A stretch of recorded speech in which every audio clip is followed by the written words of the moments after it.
MBA fail इसलिए भी हो रहा है कि वो एक्चुअली जो आरओआई डिलीवर करना चाहिए कहीं ना कहीं वो नहीं कर पा रहा है। जिन इंस्टीट्यूशन ने अपने आरओआई खराब रखी है वो परेशान होंगे over the period of time. But आपको क्या लगता है, क्या एआई के बाद एमबीए की डिग्री की वैल्यू कम होती जा रही है, ख़त्म होती जा रही है? इसमें आपको क्या लगता है? It may be a threat if you don't want to learn it, but if you learn it and learn how to use it. MBA colleges are struggling, तो is it a marketing problem और it's a product problem?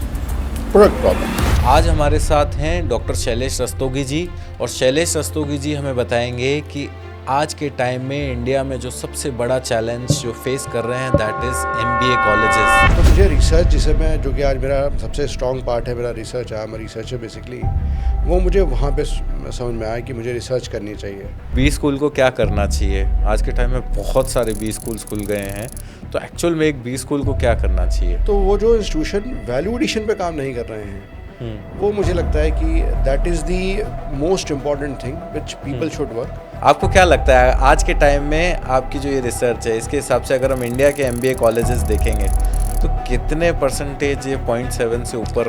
मैं समझता हूँ शायद 10% होगा। So welcome to Edu Voice. आज हमारे साथ हैं डॉक्टर शैलेश रस्तोगी जी, और शैलेश रस्तोगी जी हमें बताएंगे कि आज के टाइम में इंडिया में जो सबसे बड़ा चैलेंज जो फेस कर रहे हैं दैट इज़ एमबीए कॉलेजेस। अगर एजुकेशन में बात करें तो एमबीए कॉलेजेस बहुत बड़ा चैलेंज फेस कर रहे हैं। सबसे बड़ा चैलेंज है दैट इज़ वेकेंट सीट। तो शैलेश रस्तोगी जी सर लगभग 25 ईयर्स से एजुकेशन में ही हैं and mainly working with MBA colleges. So Shailesh ji, thank you so much for accepting our invite and I am really delighted कि आप आए हैदराबाद से to mainly we are running edu voice is a podcast which is mainly for education leaders जिसमें हमारे काफ़ी सारे college owners और institute owners, school owners जो हमारा पॉडकास्ट देखते हैं, और उसमें हम स्ट्रैटेजीज़ पे बात करते हैं कि कैसे एजुकेशन इंस्टीट्यूशंस को ग्रो किया जाए। इंडिया में इस बार क्या चैलेंज फेस कर रहे हैं, तो अभी सबसे बड़ा चैलेंज जो हम फेस कर रहे हैं एमबीए कॉलेजेस में फेस कर रहे हैं, तो उसमें आपका इंसाइट चाहिए। So thank you for accepting our invite sir. Thank you very much. Thank you to you also कि आपने मुझे मौका दिया अपनी बात शेयर करने के लिए। Thank you very much. बिल्कुल। तो सर सबसे पहले तो आप थोड़ा सा अपनी जर्नी के बारे में बताएं, your journey in management education, कि कैसे आपने मैनेजमेंट एजुकेशन में आए। After completing my MBA, obviously बात है, हम कॉर्पोरेट में जाते हैं। वहाँ पर I realise that I have got a higher calling for sharing knowledge, imparting education and all. Okay. I got the opportunity at Bareilly. I started with SRMS College of Engineering and Technology. There's a college in Bareilly. That was in year 2000, I suppose. 2002. 2002. Dev Okay. Murthy ji, he is the son of Ram Murthy ji, who was the during the independence time से वो जो वहाँ पर MP थे। उसके बाद से फिर लगा, कई जैसे मौके आए वापस जाने के कॉर्पोरेट में, लेकिन मुझे हमेशा लगा कि नहीं, maximum contribution I can make only in education. क्योंकि जब एक सेटिस्फैक्शन हुआ, जब बच्चों को हम एजुकेशन में पार्ट करते हैं, दे गेट प्लेस्ड, उसके बाद जो एक सेटिस्फैक्शन उनके, जब वो हमसे वापस आके मिलते हैं, जो वो सेटिस्फैक्शन होता है उसको वर्ड्स में एक्सप्लेन कर पाना। मतलब मैं ये समझता हूँ, एक अगर बच्चा प्लेस्ड होता है तो उससे, मतलब हमारी कंपनी में भी बोलते हैं, अगर एक बच्चा किसी कॉलेज में एडमिशन लेता है और फिर प्लेस्ड होता है तो मतलब उसके कज़न्स, उसके फैमिली मेम्बर्स की लाइफ इम्पैक्ट होती है, उसकी जो लाइफ पार्टनर होती है उसकी लाइफ इम्पैक्ट होती है, और ऐसे करके सबकी लाइफ जो है एजुकेशन से इम्पैक्ट होती है। तो मैं समझ पा रहा हूँ कि आप क्या कहना चाह रहे हैं। फिर वो जर्नी चलती रही, फिर हमेशा इंस्पिरेशन है कि I have to join a better B school. Okay. तो फिर SRMS से इन्वर्टिस आए, इन्वर्टिस से फिर GLA ज्वाइन किया। उसके बाद पहला जो ब्रेक थ्रू था, अगर क्वालिटी एजुकेशन की बात करें, तो जयपुरियाज ने मुझे मौका दिया। I join Jaipuria Jaipur. Okay. वो एक मेरी 5-6 साल की, जो सबसे कहना चाहिए कि जयपुर में थे आप तब? जयपुर में थे, जयपुरिया जयपुर में। वो सबसे मतलब एक माइलस्टोन था मेरे प्रोफेशनल ग्रोथ का एज अ अकेडमिशियन। उसके बाद I went to Thiagaraja school of management Madurai. That was also great experience. I met couple of people जो IIT से थे, आम से थे, वो मेरे बॉसेस रहे। तो वो जो मेंटरिंग होती है, that gives you lot of value. Okay. उसके बाद जब मैं पिछले 9 साल में सिम्बायोसिस में रहा, 6 years विद, तो सबसे आपने मैक्सिमम टाइम सिम्बायोसिस में स्पेंड किया? 6 साल SIBM पुणे में एज ए फुल प्रोफेसर, और 3 साल as a director at SIBM Nagpur. तो वो मेरी ज़िंदगी के अभी तक के सबसे अच्छे एक्सपीरियंसेस, लर्निंग, सबसे ज़्यादा लर्निंग मेरी सिम्बोसिस में रही है। आई एम रियली ग्रेटफुल। बट हमेशा ये होता है कि जो फाउंडेशन स्टोन था, वो जो आपकी करियर की शुरुआत थी, वो इन्वर्टिस में रही। मतलब एक कंप्लीट एक लर्निंग एक्सपीरियंस था मेरा पिछले 25-26 साल का। Okay, great. तो अभी आपको क्या लगता है इन सब इंस्टीट्यूशंस में क्या क्या आपकी लर्निंग रही? What were the most important learnings in different institutes? Her institution का अपना एक कंट्रीब्यूशन होता है। जैसे जब मैंने SRMS से इन्वर्टर्स ज्वाइन किया, वहाँ मैं लगभग 3-3.5 साल रहा। वहाँ मुझे लगा कि हमें करना क्या चाहिए as a B school professional. B school क्या करना चाहिए? तो मुझे रिसर्च, जिसे मैं, जो कि आज मेरा सबसे स्ट्रॉन्ग पार्ट है, मेरा रिसर्च है, मैं रिसर्चर बेसिकली, वो मुझे वहाँ पे समझ में आया कि मुझे रिसर्च करनी चाहिए। तो वहाँ पे मेरे मेंटर थे श्री भक्ति प्रसाद जी, उन्होंने काफ़ी मुझे गाइड किया। उसके बाद जब मैं जयपुरी आया तो वहाँ मैं फिर अपने जो डायरेक्टर थे हमारे सुभाष दत्ता जी, उनसे मिला। वो MDI गुड़गांव से आए हुए थे, तो एक अलग ही लेवल पे हम लोग को ले गए। वहाँ पे रिसर्च का एक नया डायमेंशन शुरू हुआ, टीचिंग का एक नया डायमेंशन शुरू हुआ कि टीचिंग होती कैसे, करते कैसे हैं। MDI, IMI, इन सब का जो एक्सपीरियंस है वो अपना जयपुर तक उनकी थ्रू आया। तो सर इसको कंसाइज करके बता सकते हैं एक बी स्कूल को क्या करना चाहिए? आज के टाइम में बहुत सारे बी स्कूल्स खुल गए हैं, तो एक्चुअल में एक बी स्कूल को क्या करना चाहिए? नहीं, किस पर्सपेक्टिव से हम बात करें? वेल, बच्चों के लिए, बच्चों के लिए देखिए, ये तो मैं बहुत अच्छी तरह से मानता हूँ कि बी स्कूल्स अगर वो स्टूडेंट्स के वैल्यू एडिशन पे काम नहीं कर रहे हैं, तो ना तो कोई सर्टिफिकेशन, नहीं कोई degree will survive. It is only the skill sets which will take institution और स्टूडेंट्स टू प्लेसेस। तो वो जो इंस्टीट्यूशन वैल्यू एडिशन पे काम नहीं कर रहे हैं, वो मुझे लगता है कि that is the most important thing which people should work. और मैं हमेशा ये मानता हूँ कि अल्टीमेटली जो अगर हम कहें वैल्यू एडिशन का एविडेंस या टेस्ट क्या है, वो है प्लेसमेंट।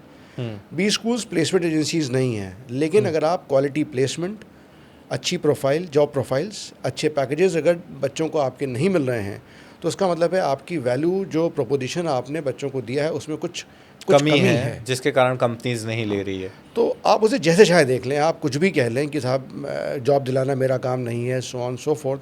बट मुझे लगता है कि मेरे एफर्ट्स की जो एविडेंस है, उसका जो आउटपुट है, इवेंचुअली आउटकम है, फाइनल आउटकम, वो वहीं से आता है। और जब मुझे कॉर्पोरेट ये कहता है 2 साल मेरे बच्चे को काम करने के बाद कि आपके बच्चे इस तरह से दूसरों से बेटर हैं, देन यू अंडरस्टैंड। वो मुझे फीडबैक भी देता है कॉर्पोरेट इंटरेक्शन, जो सेकंड मोस्ट इंपॉर्टेंट थिंग है। देखिए, जो आपके बच्चों को कंज्यूम कर रहा है कॉर्पोरेट है इन जनरल।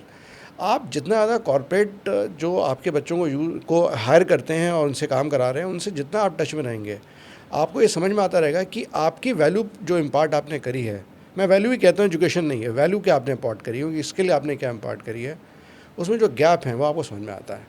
मेरी अपनी पिछली जो 25-26 सालों की लर्निंग, और ख़ासकर पिछले 3 साल के एज डायरेक्टर जो मेरी लर्निंग थी, उसमें सबसे इम्पॉर्टेंट कंट्रीब्यूशन मेरे कॉर्पोरेट के लोग रहे। मैं कॉर्पोरेट इंगेजमेंट, चाहे लोग SIBM नागपुर, जहाँ मैं प्रीवियस ऑर्गेनाइजेशन था, या मैं कॉर्पोरेट में हर महीने मेरा था कि 3-4 दिन मैं कॉर्पोरेट से ही इंटरेक्ट करता हूँ, डिफरेंट सिटीज़ जब मैं जाता रहता था।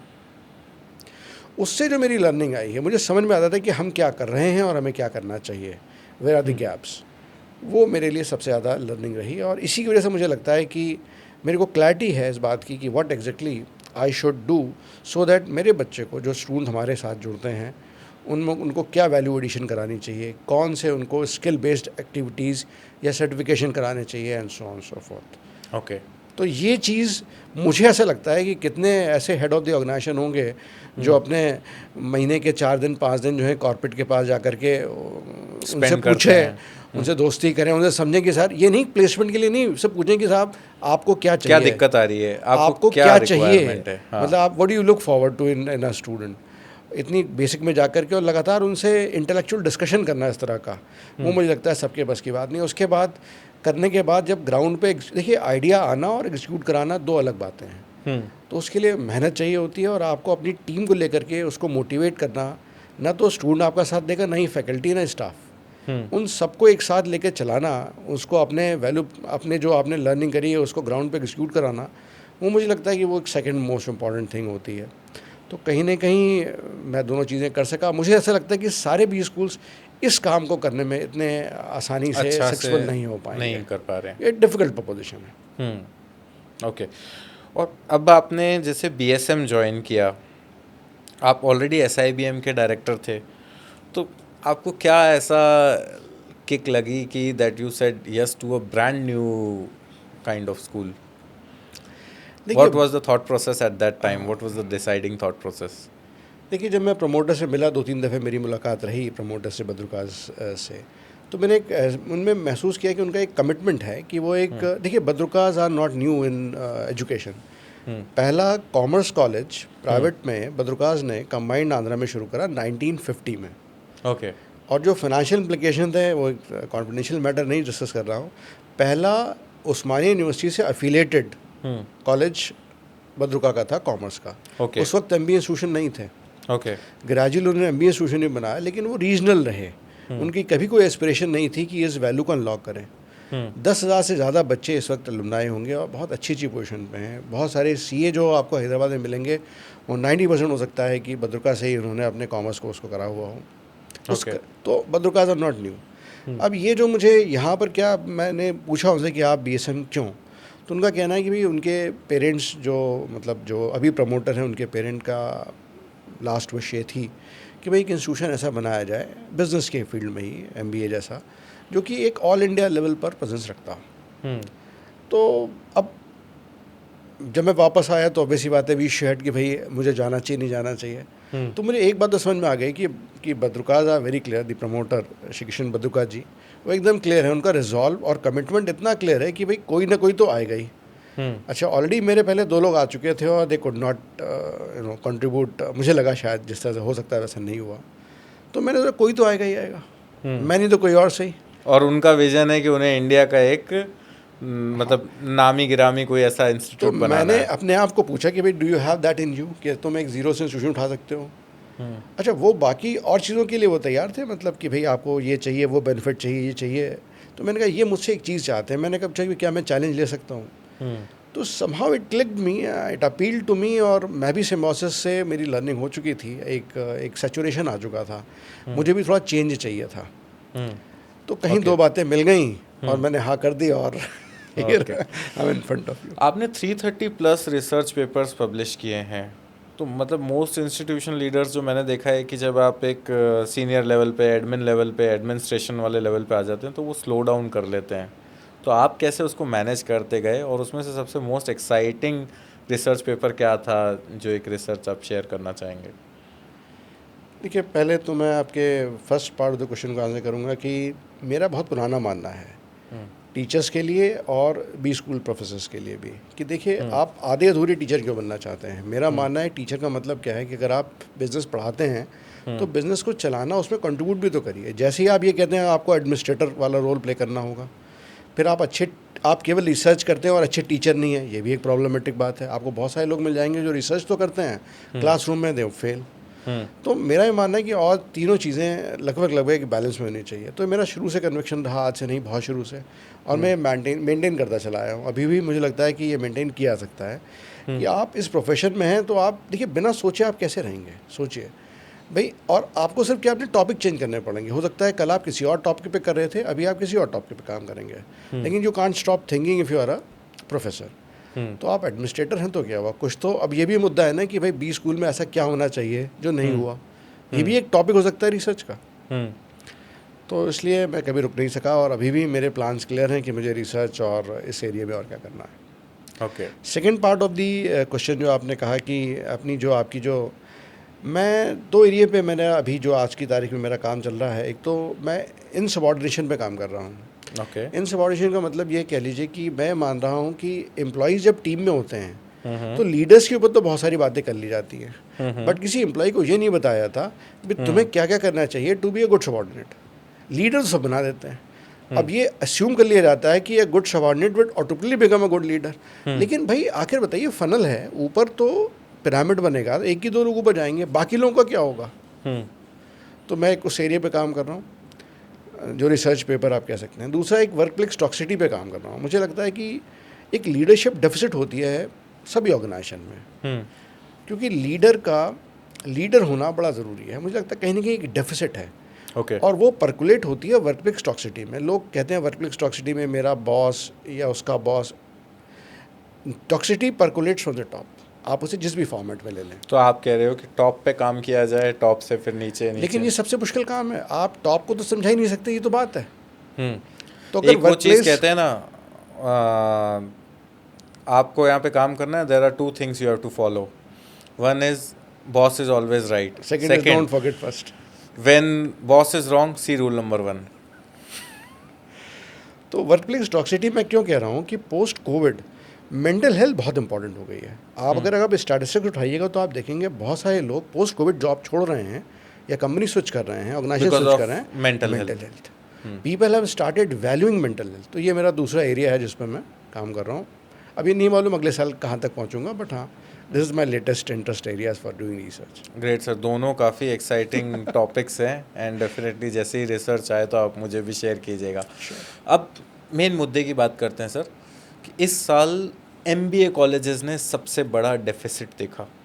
डेफिसिट एज इन कि स्टूडेंट्स उतने एडमिशन्स नहीं हैं। मतलब मेरे पास तो पूरी केस स्टडीज़ हैं, बड़े से बड़े काफ़ी सारे कॉलेजेस हैं जहाँ पे MBA में एडमिशन्स बहुत डाउनफॉल पर है। आपको क्या लगता है, क्या रीज़न है? देखिए, मेरा एक व्यक्तिगत ओपिनियन है, मेरी व्यक्तिगत है ये, BSM की या किसी ऑर्गेनाइजेशन नहीं, हम एक जनरल आपका 25 ईयर्स का एक्सपीरियंस से समझना चाह रहे हैं। मेरा ये व्यक्तिगत ओपिनियन है कि MBA डिग्री में अगर हमने वैल्यू इम्पार्ट नहीं करी हुई है तो एक बबल बन रहा होता है। हम किसी भी तरह से बच्चों को प्लेस करा देते हैं, बच्चों के अंदर वैल्यू नहीं है तो अपनी जॉब को सस्टेन नहीं कर पाते या फिर उन्हें बाद में लर्न करना पड़ता है। तो ये हमेशा मुझे कहना चाहिए कि एक गैप है, बच्चों में स्किल इम्पार्ट नहीं हो रही है, बच्चों में एक वैल्यू प्रोपोजिशन नहीं, कोई एथिक्स और उसकी वैल्यू मीन्स स्किल्स की बात कर रहा हूँ मैं। तो वो जो गैप है वो एक बहुत बड़ा गैप हो चुका है।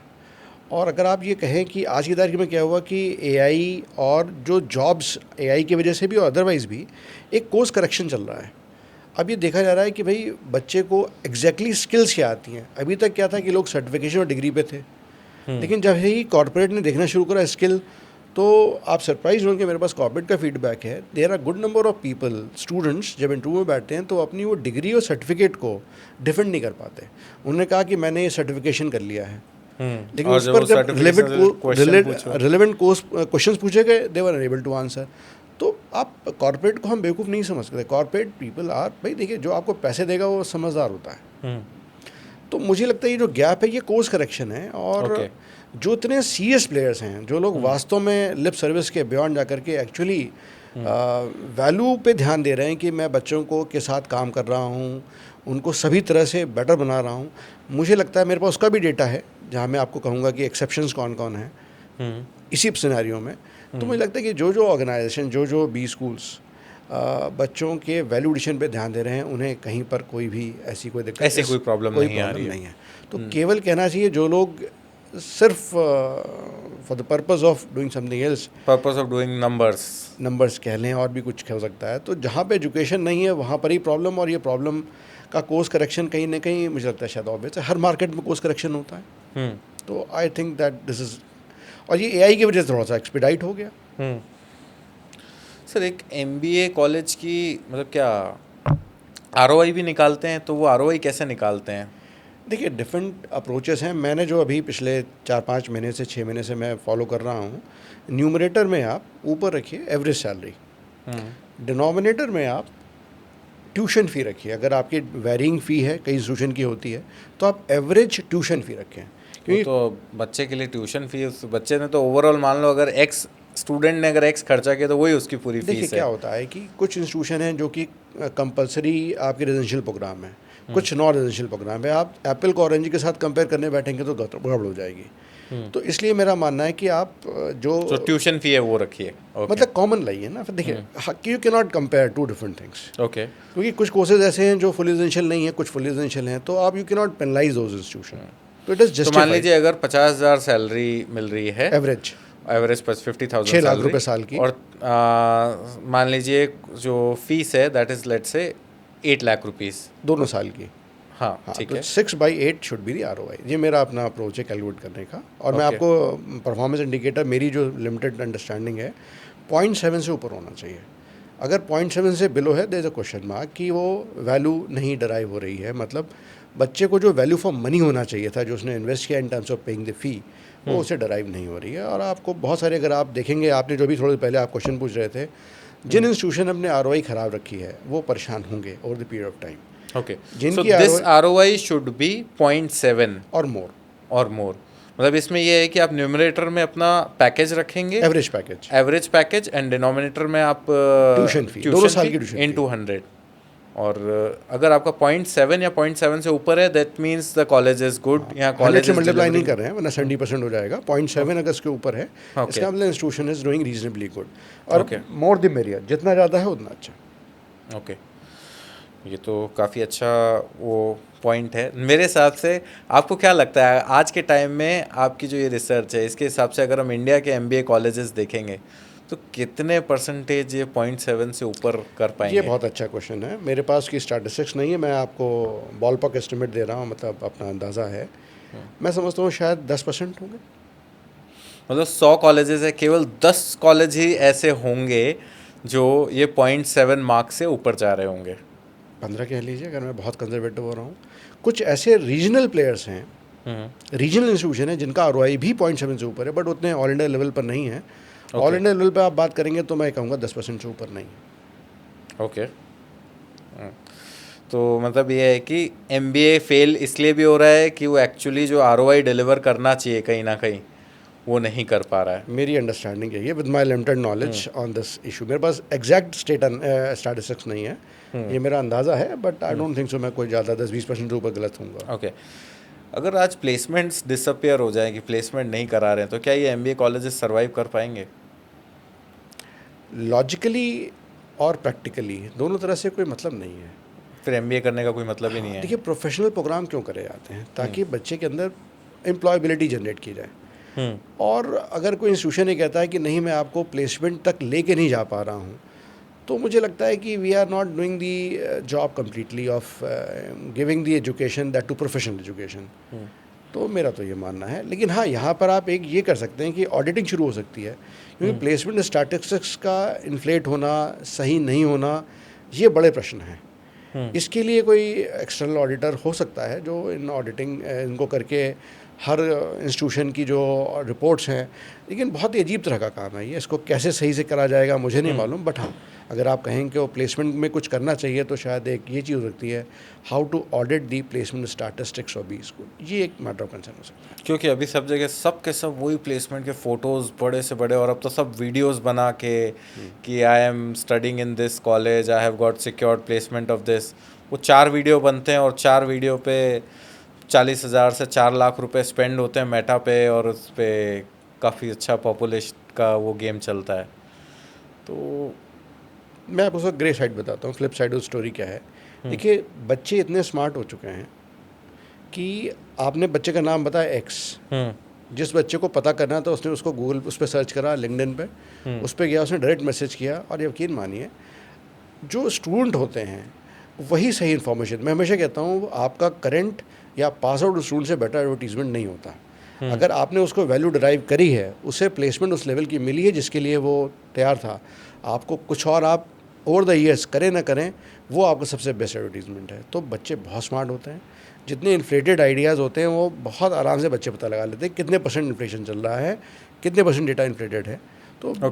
तो इसलिए जो आप कह रहे हैं वो आज की तारीख में सोशल मीडिया के प्रेजेंस से बहुत ज़्यादा कर नहीं सकते आप। मतलब you earn a bad name if you are doing it, और ओवर द ईयर्स फिर आपको फिर लोग समझ जाते हैं कि you are only selling, you are not actually delivering. Sir, MBA admissions में what is the biggest lie जो स्टूडेंट्स को बताया जाता है? प्लेसमेंट्स। ओके, इसके अलावा कुछ और?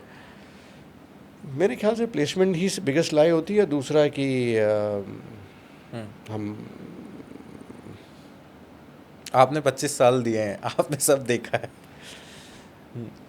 मेरा व्यक्तिगत ये रहा कि मुझे लगता है प्लेसमेंट पे ही ध्यान देना था। जो मैंने जब मेरा सर्कल ऑफ इन्फ्लुएंस जब आया इस बात पे कि भाई मैं डायरेक्टर हूँ पूरा इंस्टीट्यूशन, या इसके पहले मैं डीन भी रहा थियागराजा में, तो मेरे रहा कि भाई कि बच्चों को हमें प्लेस कराना है, और प्लेस कराना एक उसकी कॉस्मेटिक प्रिपरेशन नहीं हो सकती।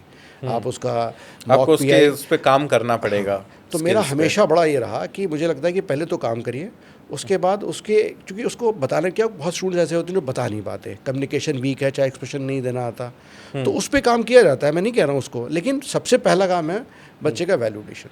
तो कहीं ना कहीं मुझे कभी इस बारे में तकलीफ इसलिए नहीं, क्योंकि मेरा फोकस हमेशा किसी भी रोल में जब मैं रहा हमेशा क्लियर रहा कि am I ensuring the value addition in my students और नॉट। बट आपको क्या लगता है, क्या एआई के बाद एमबीए की डिग्री की वैल्यू कम होती जा रही है, ख़त्म होती जा रही है? इसमें आपको क्या लगता है? देखिए, मेरी व्यक्तिगत जो ओपिनियन है, और मैंने जो कॉर्पोरेट के फ्रेंड्स हैं उनसे मेरी बहुत ज़्यादा, मतलब एज आई टोल्ड इस यू, पे डिस्कशन खूब चल रहा है बहुत ज़्यादा, मतलब मैं तो फेवरेट टॉपिक रहा ये। अब चूँकि धीमे धीमे मैं मैच्योर हो गया उस आइडिया पे कि अच्छा यही निकल के आएगा चाहे किसी से बात कर लो। तो मैं देखिए, एआई की वजह से डिस्ट्रप्शन तो हर टेक्नोलॉजी डिस्ट्रप्टिव होती है, सो वाज एआई, बड़ी टेक्नोलॉजी बड़ा डिस्ट्रप्शन। लेकिन जो लोग एआई टूल को एक्वायर करके उसको बिजनेस के लिए यूज़ करेंगे, those will be winners, those will be surviving. आप, AI is not a threat as long as you, it may be a threat if you don't want to learn it, but if you learn it and learn how to use it, तो मैं नहीं समझता कुछ होगा। देखिए, इससे क्या हो रहा है कि बहुत सारी चीज़ें आसान हो रही हैं, लेकिन जो लोग उससे डर रहे हैं या कंपटीशन कर रहे हैं, उसके साथ को एग्जिस्ट करना पड़ेगा। मतलब जैसे अभी किसी फोरम में मैं बात कर रहा था, आपको उसे अपना फ्रेंड बनाना पड़ेगा। जैसे मान लिया अभी भी मुझे कोई ओपिनियन चाहिए होती है, मैं जाता हूँ आई टूल्स में और पूछता हूँ तुम्हारी क्या राय है, लाइक अ फ्रेंड। बट मैं ब्लाइंडली नहीं तो फ्रेंड पे ट्रस्ट करना होता है, नहीं किसी एआई टूल पे। But there is nothing wrong in getting information from AI. Okay, तो सर अब ये बताइए, आपको, आपके पास एक्चुअली अब यही है कि आपको एक, मान लीजिए 20 स्कूल जो नया ही स्कूल है, मैं ये पूछूंगा आपसे कि अगर आपको ज़ीरो से एक 20 स्कूल बिल्ड करना है नेक्स्ट 5 इयर्स में, और उसको एक इंडिया के एक रिनाउंड पोजीशन में लेके जाना है, तो आप क्या उसके लिए एक्टिविटीज़ करेंगे, क्या करेंगे? क्योंकि ये बहुत इंपॉर्टेंट इंसाइट होने वाला है उन लोगों के लिए भी जिनको अपने 20 स्कूल्स को एक लेवल पे लेके जाना है। देखिए, ऑब्वियसली जो मेरा पुराना तरीका है, बच्चे की वैल्यू ऐड करने पे, अगर हम मान लेते हैं एडमिशन हमारा पॉइंट ऑफ डिस्कशन नहीं है, एडमिशन नहीं है, नहीं है, मान लो बच्चे हमारे पास हाँ, तो मैं समझता हूँ कि लगभग हमें अपनी, अगर 100% की बात करूँ, 100 यूनिट हमारे पास है अगर देने के लिए, तो लगभग 40 यूनिट मुझे वैल्यू एडिशन पे देना चाहिए। और वो वैल्यू एडिशन क्या होगी? देखिए, ये एक रिलेटिव टर्म है, क्योंकि हर समय के साथ उस पॉइंट पर कुछ वैल्यू, आज की तारीख में सबसे ज़्यादा वैल्यू एडिशन होती है एआई टूल्स की वजह से। आपका बच्चा, अगर हमारा स्टूडेंट इस वक्त एआई इक्विप्ड है, एआई टूल्स, मतलब एआई टूल्स की ट्रेनिंग कराना is one of the value addition, ताकि वो कॉर्पोरेट में, जब कॉर्पोरेट में जाए तो उसे यूज़ कर ले। ओके, तो मुझे लगता है कि आज की तारीख में सबसे इंपॉर्टेंट चीज़ वही है। और देखिए, बहुत सारे एआई टूल्स आ गए, हर एरिया के अपने हैं, मार्केटिंग के अपने हैं, फाइनेंस के अपने हैं, एचआर के अपने हैं। तो मैं तो टेक्नोलॉजी वाइज उसे इक्विप कराना, मुझे लगता है वो सबसे इंपॉर्टेंट वैल्यू। तो बच्चा जिस स्टूडेंट जिस चीज़ में जाना चाहता है, मतलब अगर फाइनेंस में जाना चाहता है, एमबीए इन फाइनेंस अगर उसने लिया है, तो फाइनेंस से रिलेटेड जो एआई टूल्स है उस पर इक्विप कराना। मार्केटिंग में जाना चाहता है तो मार्केटिंग से रिलेटेड, नंबर 1। उसके बाद जितनी भी टेक्नोलॉजी ओरिएंटेड चीज़ें हैं, आज का जो टाइम पीरियड है वो नॉलेज बेस्ड है, टेक्नोलॉजी उसका साथ साथ चलने वाला तरीका, तो टेक्नोलॉजी सेंट्रिक अप्रोच होनी चाहिए वैल्यू एडिशन का। बातों का ज़माना अब नहीं रहा कि आप किसी को बातें करके आप उसे थियरी या लेक्चर दे करके नहीं, आपको उसकी स्किल पे ध्यान देना पड़ेगा, उस एरिया में जहाँ उसे जॉब करने की या उसके फंक्शनल एरिया में क्या क्या स्किल्स की रिक्वायरमेंट है। तो जो क्लासरूम लेक्चर मेथोडोलॉजी जो चलती थी, पीपीटी बेस्ड चलती थी, कि एक प्रोफेसर आए, असिस्टेंट प्रोफेसर आए, उन्होंने एक पीपीटी पे एक आपको मान लो 1 घंटे का 40 मिनट्स का लेक्चर डिलीवर कर दिया, और उसके बेसिस पे केवल असाइनमेंट दे दिया, और असाइनमेंट आप करके दे रहे हो तो आपके मार्क्स ग्रेड्स बन रहे हैं, सीजीपीए जो बन रहा है, वो सारी चीज़ें आप कह रहे हो कि? देखिए, मैं समझता हूँ जब मैथ स्टूडेंट था तब भी ये बात रिलेवेंट थी, अभी भी, कि क्लासरूम टीचिंग का कंट्रीब्यूशन लर्निंग में किसी व्यक्ति के 25 से 30% से ऊपर नहीं होता। रिसर्च भी इस बात को सपोर्ट करती हैं, जो रिसर्च होती है एजुकेशन में, वो ये कहती है हायर एजुकेशन में। तो इसका मतलब है 75% से लगभग 70% तक की लर्निंग है वो क्लासरूम के बाहर होती है। तभी ये कॉन्सेप्ट आया हुआ है experiential learning, which is a class outside the classroom. तो जितने लोग एक्टिविटी बेस्ड लर्निंग पे कहना चाहिए, जो लाइव प्रोजेक्ट्स होते हैं, इंटर्नशिप्स होती हैं हमारे बी स्कूल एजुकेशन में, वो बहुत मैटर करती हैं। स्टूडेंट ड्रिवन इकोसिस्टम बहुत मैटर करते हैं स्टूडेंट्स की लर्निंग के लिए। तो ये बात पहले भी रिलेवेंट थी और मैं समझता हूँ आज भी रिलेवेंट है। तो लर्निंग जो स्किल इम्पार्ट करने की बात है वो बहुत इम्पॉर्टेंट है। तो आपने एक पहली चीज़ बताई एआई स्किल्स, मैं सर एक्चुअली वो वैल्यू के अंदर से वैल्यू निकालना चाह रहा हूँ कि वैल्यू के की पॉइंट्स क्या क्या होंगे। एक तो एआई स्किल्स हो गया आपने जो बताया, दूसरा आपने बताया कि जैसे ये ट्रेनिंग्स पे, टेक्नोलॉजी वाली ट्रेनिंग्स हैं, इस पे फोकस करना चाहिए एक बी स्कूल को। और क्या इसके अलावा, मतलब आप कैसे बिल्ड करेंगे? स्टूडेंट ड्रिवन इकोसिस्टम मुझे लगता है कि बहुत इंपॉर्टेंट टूल है बच्चों को ड्यूरिंग देयर एमबीए प्रोग्राम उनको ऑन साइट ट्रेनिंग देने के लिए। देखिए क्या है, जैसे मान लीजिए कोई स्टूडेंट मेरा मीडिया कमिटी में है जो कि पीआर हैंडल करता है। आप सरप्राइज होंगे जब मैं अपनी डिजिटल मार्केटिंग फर्म के बच्चों से बात करता हूँ, मतलब उनके एम्प्लॉय से बात करता हूँ, तो मुझे लगता है कि कहीं ना कहीं उनके पास भी वो नॉलेज नहीं है जो मेरे बच्चों के पास है। और मेरे बच्चों को कैसे आई? एक तो उन्हें जो इक्विपमेंट चाहिए मैंने लॉजिकली इक्विपमेंट अवेलेबल करा दिया, ये शूटिंग करने के लिए ये माइक सब चीज़ें अवेलेबल हो गई उनको। उसके बाद उनको कैमरा चाहिए वो अवेलेबल करा दिया। उसके अलावा उन्हें कोई एडिटिंग के लिए एआई टूल चाहिए वो अवेलेबल करा दिया। तो जो उन्हें जो प्रोवाइड करना था सपोर्ट मैंने करा। लेकिन बच्चों की खुद की लर्निंग इतनी ज़्यादा, मैंने तो उसे फैसिलिटेट करा, उन्हें प्लेटफॉर्म दिया कि मेरे यहाँ कोई भी अगर कॉर्पोरेट गेस्ट हमारे यहाँ, जैसे मान लीजिए मेरा हर हफ्ते में 2 या 3 लोग आ रहे हैं, तो उनकी वीडियो कराना। तो वीडियो करने में वही बात कर रहा है उनसे, वही टीम जो है उसकी रिकॉर्डिंग भी कर रही है। और आप ट्रस्ट करिए जो अभी रिकॉर्डिंग हो रही है और वो रिकॉर्डिंग में आपको डिफरेंस नहीं लगा सकते कि विच इज़ बेटर, आप पाएंगे कंपेरेबल। ये मैं बेट कर सकता हूँ जो हमने ओवर द ईयर्स बच्चों को परफॉर्म करते देखा है। ओके ये कॉन्फिडेंस है मेरा। तो मैं कहता हूँ स्टूडेंट ड्रिवन इकोसिस्टम में आपको बच्चों को एनवायरनमेंट फैसिलिटेट करना इज़ अ बिग ट्रिक। लेकिन ये भी मैं आपसे कह रहा हूँ ये इतना आसान नहीं जितना है मैं कहता हुआ सुनाई दे रहा हूँ आपको। It's a very difficult thing. बच्चों के एस्पिरेशन, उनकी एनर्जी को एक डायरेक्शन में लाना जिससे उनको भी फ़ायदा हो और मुझे भी, इंस्टीट्यूट को भी, उनको भी विन विन प्रपोजिशन। ये कहने में अच्छा लग रहा है लेकिन ग्राउंड पे करने में बहुत समय, बहुत मेहनत और बहुत ही विजडम और करज लगता है, जो कि इतना आसान नहीं होता। ओके तो इन सब चीज़ों पे अगर एक बी स्कूल काम करे तो मतलब वो वापस राइज कर सकते हैं, मेरा मानना है ये संभव है। ओके और should colleges stop selling placements and start selling outcomes? तो अगर आप आउटकम्स में सेल करोगे, अगर मार्केट करोगे लेट्स से, तो क्या आउटकम्स मार्केट करोगे एक्सेप्ट अगर हम प्लेसमेंट्स को हटा दें तो? देखिए लर्निंग वही, आप स्किल को हम आउटकम बना सकते हैं और जो स्किल बेस्ड आउटकम्स होने चाहिए उनको हमें मेजर करना चाहिए। तो थियरी नहीं हो सकती, स्किल्स को अगर हम सेंट्रल अपना फोकल पॉइंट बनाएं और देखें जो आउटकम्स स्किल बेस्ड होंगे उन पर कंसंट्रेट करें। जैसे नेगोशिएशन की स्किल है, अब टेक्नोलॉजी सेंट्रिक स्किल्स हैं, क्या सेल्स एक स्किल है, सेल्स इज़ अ स्किल। आपको मैं सरप्राइजिंगली एक डेटा बताता हूँ, बहुत इंटरेस्टिंग पॉइंट है। मेरी कॉर्पोरेट में काफ़ी लोगों से इंटरेक्शन होता है, उसमें प्रमोटर्स भी होते हैं और ऑपरेशनल हेड भी होते हैं, CHROs और टैलेंट एक्विजिशन हेड भी होते हैं। तो एक बात समझ में आई कि who is not a salesman, क्योंकि बच्चे जो हैं बी स्कूल में क्या वो सेल्स को अवॉइड करना चाहते हैं, सेल्स नहीं। तो एक आइडिया निकल के आया है कि right now I am talking to am I not selling the institution, अगर हम ये कहें तो एक CEO होता है, CEO भी तो अपने ऑर्गेनाइजेशन को सेल कर रहा होता है। अब कोई एक आदमी फाइनेंस का है लेकिन वो जब किसी इंटरव्यू में बैठता है, isn't he selling himself? Obviously everyone is a sales person.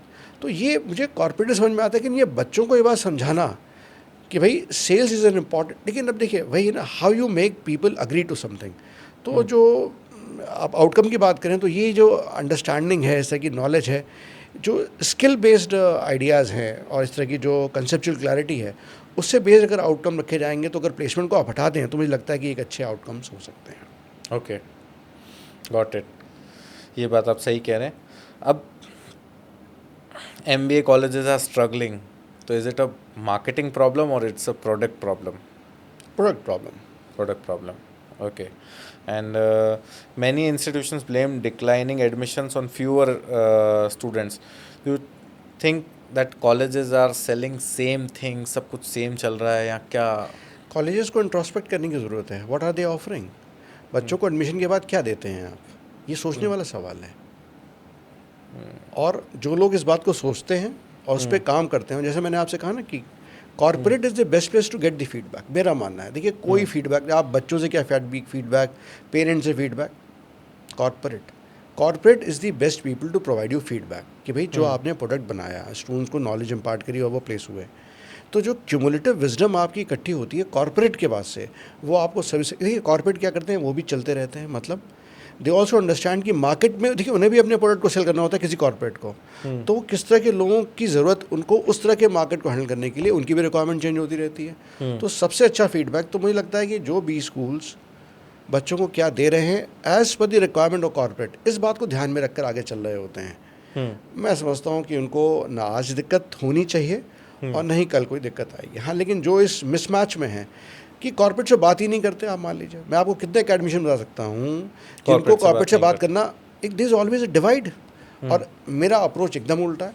मुझे लगता है कि मैं कॉर्पोरेट से नहीं बात करूँ तो मेरी पिछले खासकर 3 सालों जब से मैं लीडरशिप पोजीशन पर रहा, मेरे एकेडमिशियन शायद 1-2 ही कोई नया फ्रेंड बना होगा, बट मेरे जो लिस्ट ऑफ फ्रेंडशिप पे देखा जाए तो सबसे ज़्यादा कॉर्पोरेट के लोग, मुझे लगता है they are the best people to guide me कि मुझे अपने बच्चों को और क्या सिखाना है, क्योंकि वो मुझे बता रहे हैं कि भाई मार्केट में चाहिए क्या।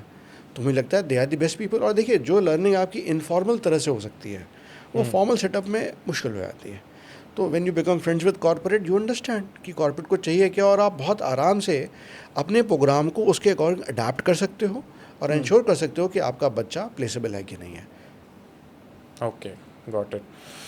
अब स्टूडेंट्स हमेशा brands like IIM, ISB, XLRI इन सबको तो बहुत अच्छे से याद रखते हैं, बाकी सारे भी स्कूल्स इनविजिबल चलते हैं। तो ऐसा क्यों कि ये ब्रांड्स ऐसा क्या कर रहे हैं कि जो इनकी ब्रांडिंग इतनी स्ट्रांग है?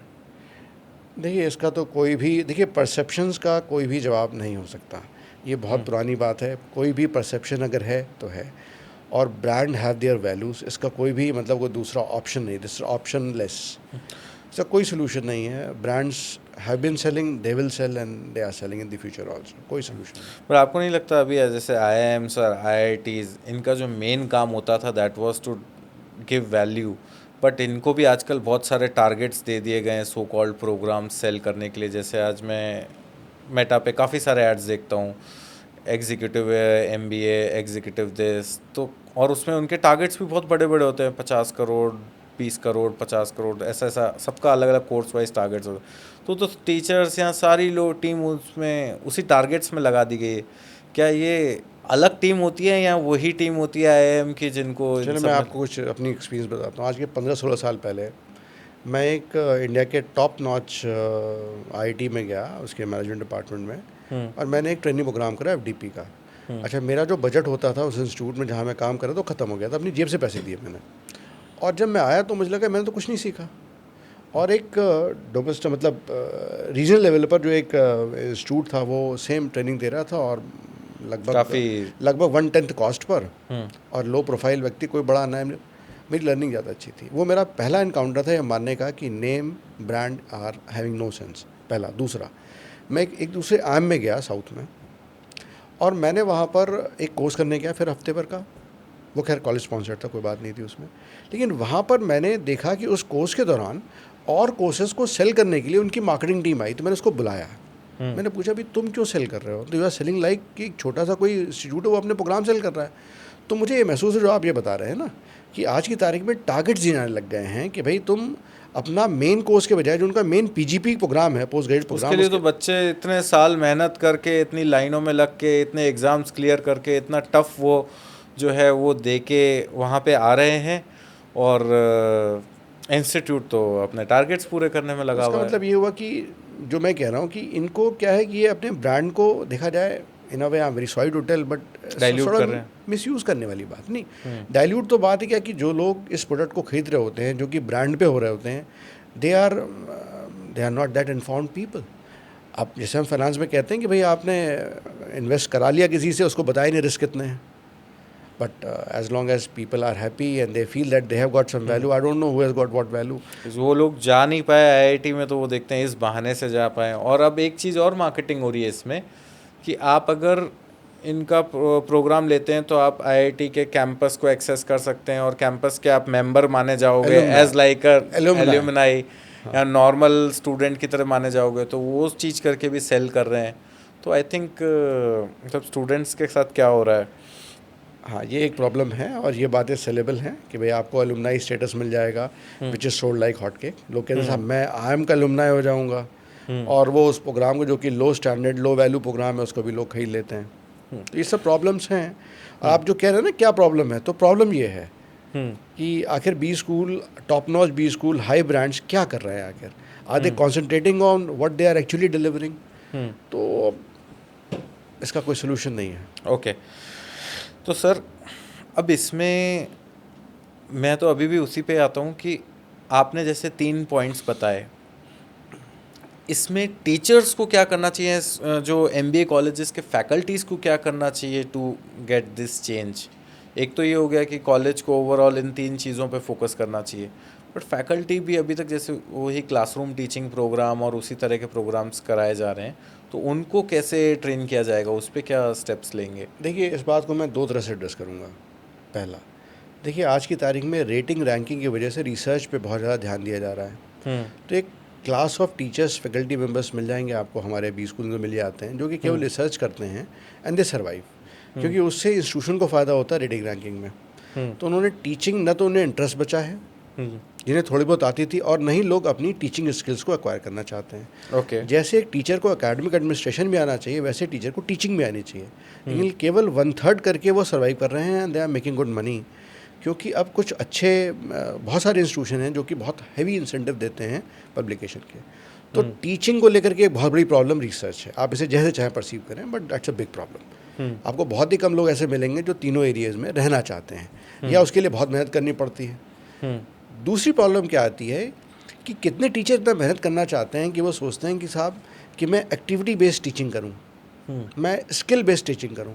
वो सोचते हैं कि साहब जो कंफर्टेबल, देखिए कंफर्टेबल क्या है कि आप क्लासरूम में गए, आपने जो समझ में आया आपने बोला और आप चले गए, और बच्चे जो स्टूडेंट फीडबैक देते हैं वो भी बड़ा मतलब मैनिपुलेट किया सकता है। तो एट द एंड ऑफ क्या हुआ भाई, देखिए कौन एविडेंस ऑफ लर्निंग को इंश्योर करेगा?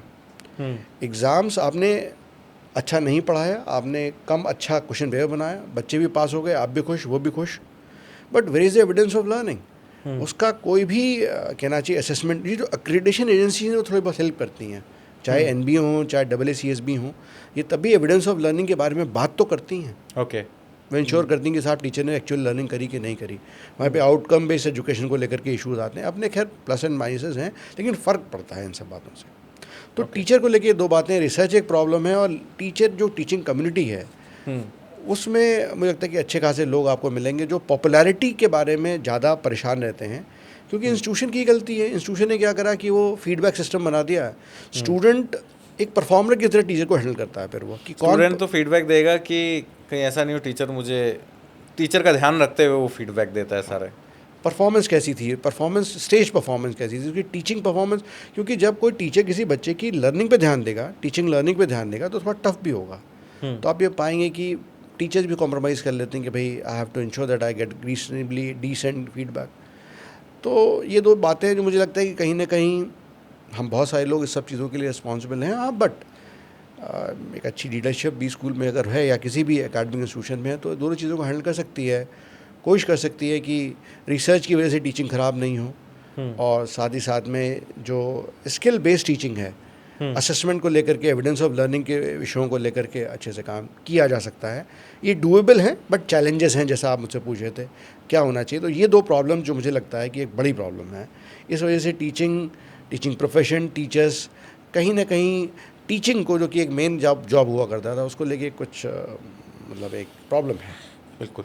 तो आपने एक तो मुझे वैल्यूज़ बताई जिस पे एक बी स्कूल को ट्रांसफॉर्म करना चाहिए, फिर आपने मुझे टीचर्स पे बताया। अब मैं आता हूँ हमारे सब्जेक्ट पे, दैट इज़ मार्केटिंग, क्योंकि मैं एजुकेशन इंस्टीट्यूशंस के लिए मार्केटिंग पे काफ़ी काम करता हूँ। तो मैं आपसे समझना चाहूँगा एक बी स्कूल की मार्केटिंग कैसी होनी चाहिए? देखिए, इस प्रश्न का मैं आपको जवाब दूंगा। देखिए, मैं बहुत पुराना इस बारे में, मेरा बहुत स्ट्रॉन्ग कन्विक्शन है। देखिए, आप मार्केट करना बुरा नहीं है, किसकी मार्केटिंग हो रही है, प्रोडक्ट सही है या नहीं, यहाँ से शुरुआत होती है। अगर प्रोडक्ट सही है तो मार्केटिंग ज़रूर होनी चाहिए। लोगों को पता चलना चाहिए कि जो प्रोडक्ट उस जगह पर्टिकुलर है, अगर कोई बी स्कूल अच्छा है या कोई एजुकेशन इंस्टीट्यूट अच्छा है, उसकी मार्केटिंग ज़रूर होनी चाहिए। मैं आपको खुद ऐसे इंस्टीट्यूशन बता सकता हूँ जिनका ROI मोर देन 1 है, but they do not have all India presence, which includes Bhadruka का जो MBA प्रोग्राम है, उसकी भी ROI मोर देन 1 है, 3 से ज़्यादा है उसकी तो।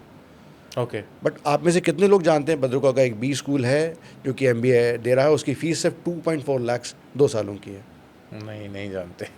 तो मार्केटिंग ज़रूर होनी चाहिए, लेकिन मेरा ये मानना है, जैसे मैंने आपसे कहा, प्रोडक्ट चाहिए होना चाहिए। अगर और उसमें प्रोडक्ट क्या किस तरह के कम्युनिकेशन होने चाहिए आज के टाइम में? अगर बी स्कूल को किस तरह से, मतलब आप चाहते कि आप अगर प्रमोट करते तो आप किस तरह से प्रमोट करते? मैं ये चाहूँगा कि अगर कोई प्रोडक्ट सही है तो उसके जो टारगेट ऑडियंस है, देखिए जैसे मान लीजिए कि एक व्यक्ति, एक स्टूडेंट है, उसके पास बहुत पैसा है, ही कैन अफोर्ड, तो उसको उस तरह के, उस सेगमेंट के हाई वैल्यू इंस्टीट्यूशन के बारे में पता होना चाहिए। तो हर इंस्टीट्यूशन की अपने एक वैल्यू, एक टारगेट सेगमेंट होता है। तो मार्केटिंग ऐसी होनी चाहिए कि जो इंस्टीट्यूशन, अच्छे इंस्टीट्यूशन की, अगर हम कॉमन चीज़ मान लें कि आप सभी इंस्टीट्यूशन सही हैं जो जिनकी हम मार्केट करने जा रहे हैं, तो अपने टारगेट ऑडियंस के पास उस मैसेज को जाना चाहिए। That is what the right marketing is. मुझे लगता है मार्केटिंग का पर्पज़ है अवेयरनेस, ब्रांड बिल्डिंग। लेकिन भाई जब मेरा टारगेट ऑडियंस एक्स है तो एक्स को ही तो पता चलना चाहिए, एक्स को ज़रूर पता चलना चाहिए, भाई को पता चले ना चले, that's different. Okay, thank you so much sir. आपने ये जो तीनों पॉइंट्स पे हमें एजुकेट किया, गाइड किया।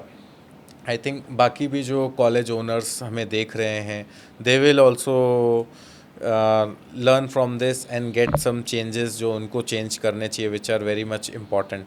तो थैंक यू सर। नेक्स्ट मैं आपसे हैदराबाद मिलूँगा एंड हैदराबाद में आपसे लाइव लर्न करूँगा कि how you are adapting those changes in your institution and how you are managing the challenge which you have taken कि मुझे वापस से एक स्क्रैच से एक इंस्टीट्यूशन बिल्ड करना है। सर ऐसे अगर आप 2-3 बिल्ड कर लोगे फिर आप एक मतलब प्रो हो जाओगे।